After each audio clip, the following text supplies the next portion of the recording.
ابھی آپ کو اہم خبر دیتے چلیں، حیدرآباد میں بھی برطانوی قسم کے خطرناک کورونا وائرس کی تصدیق کر دی گئی۔ حیدرآباد میں کورونا وبا کی تیسری لہر کے 40% کیسز میں برطانوی قسم کا وائرس پایا گیا۔ لیاقت میڈیکل یونیورسٹی کے وائس چانسلر کا یہ کہنا ہے، حیدرآباد میں کورونا سے شرح اموات میں اضافے کی وجہ کورونا کے UK ویرینٹ کی موجودگی ہے جو تیزی سے پھیل رہا ہے۔ انہوں نے کہا، حیدرآباد میں برازیلی افریقہ کے وائرس کی تحقیقات کے لیے ٹیسٹ کیے جا رہے ہیں، شہری احتیاط کریں۔ آپ کو بتائیں، حیدرآباد میں 3 روز کے دوران کورونا وائرس سے مزید 9 افراد انتقال کر گئے، جبکہ ایک ہفتے کے دوران 1000 سے زائد نئے کیسز سامنے آئے۔ دوسری جانب پاکستان میں افریقی اور برازیلی کورونا وائرس کے کیسز سامنے آ گئے۔ آپ کو بتائیں، وزارت نیشنل ہیلتھ سروسز کے مطابق پاکستان میں کورونا کی 2 نئی اقسام افریقی اور برازیلی وائرس سامنے آیا۔ نیشنل انسٹی ٹیوٹ آف ہیلتھ میں کیے گئے ٹیسٹ میں کورونا وائرس کی نئی اقسام پائی گئیں۔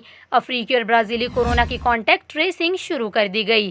ماہرین صحت کا یہ کہنا ہے کہ کورونا وبا کی نئی اقسام تیزی سے پھیلنے اور کم وقت میں زیادہ آبادی کو متاثر کرنے کی صلاحیت رکھتی ہیں۔